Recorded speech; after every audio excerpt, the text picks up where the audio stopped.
नमस्कार दोस्तों, आप सभी का स्वागत है हमारे छोटे से परिवार में। आज हम लोग बात करने वाले हैं परमाणु नाभिक का संगठन, जो एक बहुत ही सुंदर टॉपिक है। तो चलिए देर न करते हुए शुरू किया जाए अपने टॉपिक को। तो वही शुरू करते हैं। तो सबसे पहले हम लोग परमाणु के बारे में बात कर लेते हैं। परमाणु में किसे कहते हैं, परमाणु होता क्या है?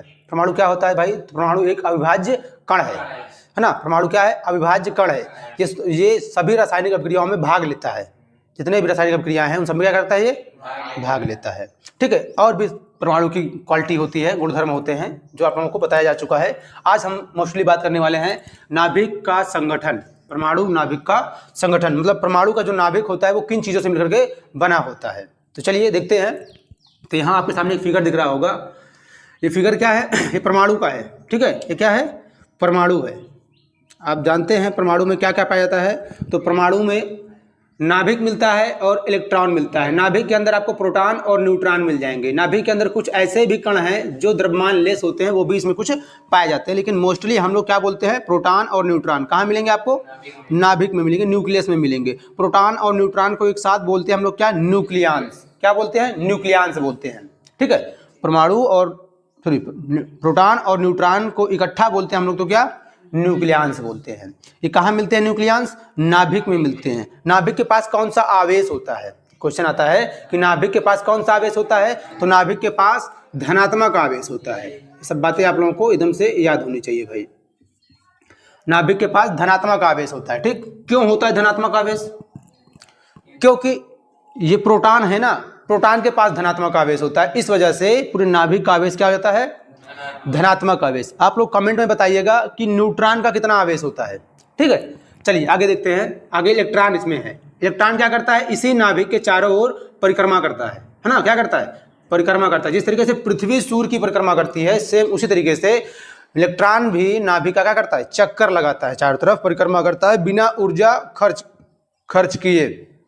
ये सारी बातें किसने बताई थी हमें? रदरफोर्ड ने बताया। रदरफोर्ड ने अल्फा प्रकीर्णन करके ये बताया था कि परमाणु का समस्त धन आवेश उसके नाभिक में पाया जाता है और उसका अधिकांश भाग क्या है? खोखला है। समझे कि नहीं? तो ये है नाभिक का संगठन। नाभिक का संगठन कुछ नहीं है, बस मोस्टली यही चीज है कि नाभिक में क्या मिलता है। नाभिक में मिलता है आपका प्रोटॉन, न्यूट्रॉन, जिन्हें हम लोग इकट्ठा बोलते हैं न्यूक्लियंस। ठीक है, प्रोटॉन और न्यूट्रॉन। और जो इलेक्ट्रॉन होता है वो नाभिक के बाहर है ना, वो नाभिक के बाहर रहता है और वो ऋणात्मक होता है। ये कौन सा आवेश होता है इसके पास? ऋणात्मक आवेश होता है। इलेक्ट्रॉन के पास ऋणात्मक आवेश होता है। उसे होता कितना है? तो -1.6 गुणित 10⁻⁻19 कूलम। ठीक है। इलेक्ट्रॉन के बारे में किसने बताया था? मतलब इलेक्ट्रॉन की खोज किसने की थी भाई? इलेक्ट्रॉन की खोज किसने की थी? उन्होंने नाम दिया था इलेक्ट्रॉन, नाम। इलेक्ट्रॉन की खोज किसने की थी? प्लकर ने किया था। प्लकर, जूलियस प्लकर ने इसके बारे में कैथोड किरण के नाम दिया था उन्होंने। जूलियस प्लकर ने एक विद्युत विसर्जन नलिका के अंदर कुछ चीजों को अपघटित करके देखा तो उन्हें कुछ मिला था। क्या? एक ऋणात्मक कण मिला था। एक ऋणात्मक कण मिला था जिसका नाम क्या दिया था उन्होंने? कैथोड किरण। कैथोड किरण या कैथोड कण बोला था। लेकिन थोड़े दिन बाद अपडेट करते करते करते तो किसने? जे थॉमसन ने इस कैथोड किरण को या कैथोड कण को क्या नाम दे दिया? इलेक्ट्रॉन नाम दिया है। ठीक है, चलिए आप थोड़ा सा इसमें देखते हैं। परमाणु का संगठन में तो देख लिया, हम इसमें थोड़ा देखते हैं कि परमाणु क्रमांक क्या होता है। ठीक है, परमाणु क्रमांक क्या होता है? परमाणु क्रमांक भाई, तो परमाणु क्रमांक क्या होता है? परमाणु क्रमांक आपको किसी भी धातु का, किसी भी तत्व का परमाणु क्रमांक क्या बताता है? तो थोड़ा सा इसके बारे में देखते हैं। रीडिंग बनाओ। परमाणु क्रमांक, परमाणु क्रमांक थोड़ा पढ़िए भाई इसको। परमाणु क्रमांक क्या है? इसे कहते हैं एटॉमिक नंबर। क्या होता है एटॉमिक नंबर? थोड़ा सा पढ़िए। के अनुसार किसी तत्व के परमाणु के नाभिक में उपस्थित धनावेशित इकाइयों की संख्या उस परमाणु का परमाणु क्रमांक कहलाती है। समझे? परमाणु क्रमांक क्या होता है? तो परमाणु में उपस्थित धनावेश है ना। हाँ, परमाणु के नाभिक में उपस्थित समस्त धन आवेश क्या कहलाता है? उस परमाणु का परमाणु क्रमांक। समझे बात को? परमाणु क्रमांक क्या होता है? तो परमाणु में उपस्थित नाभिक के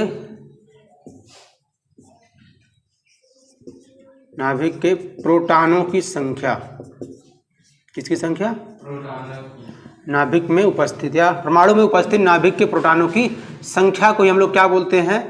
परमाणु क्रमांक बोलते हैं। या कह सकते हो आप मतलब कि परमाणु में उपस्थित इलेक्ट्रॉनों की संख्या भी परमाणु क्रमांक को ही बताती है। जितने प्रोटॉन होते हैं उतने ही इलेक्ट्रॉन होते हैं, तभी परमाणु क्या होता है? विद्युत उदासीन होता है, समझे? मतलब विद्युत से कोई क्रिया नहीं करता है। कौन? परमाणु।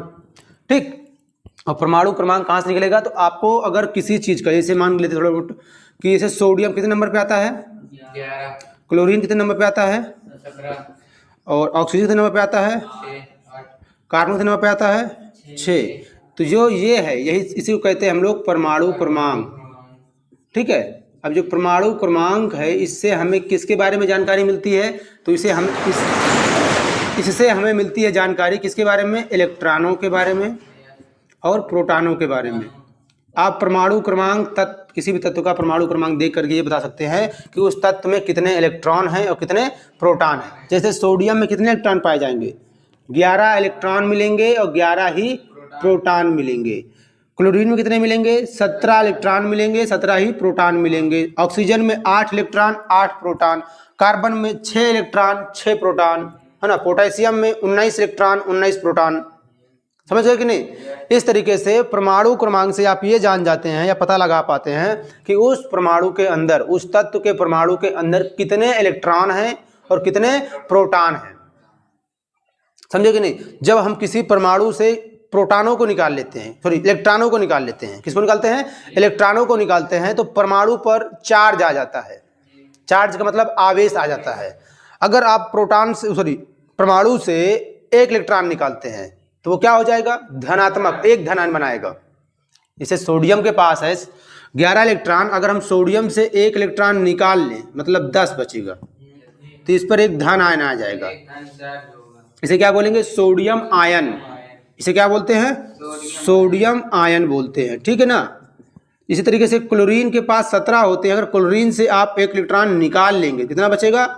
16 निकालेंगे तो धनात्मक बनाता है। अगर इसको देंगे, मान लो सपोज दैट कि हम इसको 1 इलेक्ट्रॉन दे रहे हैं, तो कितना हो जाएगा जी? 18। तब ये क्या हो जाएगा? ऋणात्मक। ये क्या हो जाएगा? इसे क्या बोलेंगे? क्लोराइड। क्या बोलते हैं? क्लोराइड, या कह सकते हो क्लोरीन आयन। क्लोरीन आयन को बोलते हैं क्लोराइड। समझे कि नहीं? क्या बोलते हैं? क्लोराइड बोलते हैं। ये जब कोई परमाणु इलेक्ट्रॉन त्यागता है तो वो धन आयन बनाता है, जब कोई परमाणु इलेक्ट्रॉन ग्रहण करता है तो वो ऋण आयन बनाता है। या सिंपल भाषा में बताया जाए आप लोगों को, तो जब कोई व्यक्ति पैसा देता है, भाई पैसा वही देगा जिसके पास धन होगा, तो जो पैसा देता है वो धनी होता है, जो पैसा लेता है वो ऋणी होता है। तो जो त्यागेगा वो धनात्मक बनाएगा, जो ग्रहण करेगा वो ऋणात्मक बनाएगा। इतनी बातें आप लोगों को याद रखनी है। ठीक है। कोई भी तत्व हो, कोई भी परमाणु हो, अगर इलेक्ट्रॉन त्याग रहा है तो वो धनायन बना रहा है। अगर कोई भी तत्व या परमाणु इलेक्ट्रॉन ग्रहण कर रहा है तो वो ऋण आयन बना रहा है। आई होप आपको एक कॉन्सेप्ट समझ में आया होगा। चलिए आगे देखते हैं। और एक चीज और याद रखिएगा कि कोई भी परमाणु का परमाणु क्रमांक कभी भी सेम नहीं होता है।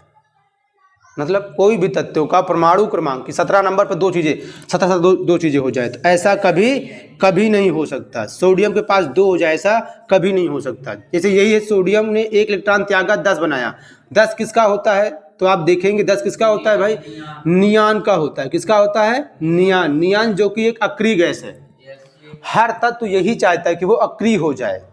समझे कि नहीं? क्या हो जाए? वो अक्रिय हो जाए। मतलब हर व्यक्ति यही चाहता है ना कि हमें काम ना करना पड़े, बैठे बैठे खाना मिले।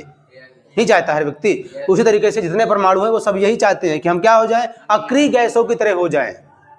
जितने भी आप देखेंगे 18 वर्ग जो तुमको देखने को मिलता है आवर्त सारणी में, शून्य वर्ग है, उसमें जितने भी तत्व आते हैं वो किसी से क्रिया नहीं करते, क्योंकि उनका जो आउटर ऑर्बिट होता है, जो बाहरी कोष होता है, बाहरी कक्षा जो होती है, वो क्या होता है? पूरी तरीके से फुल होता है।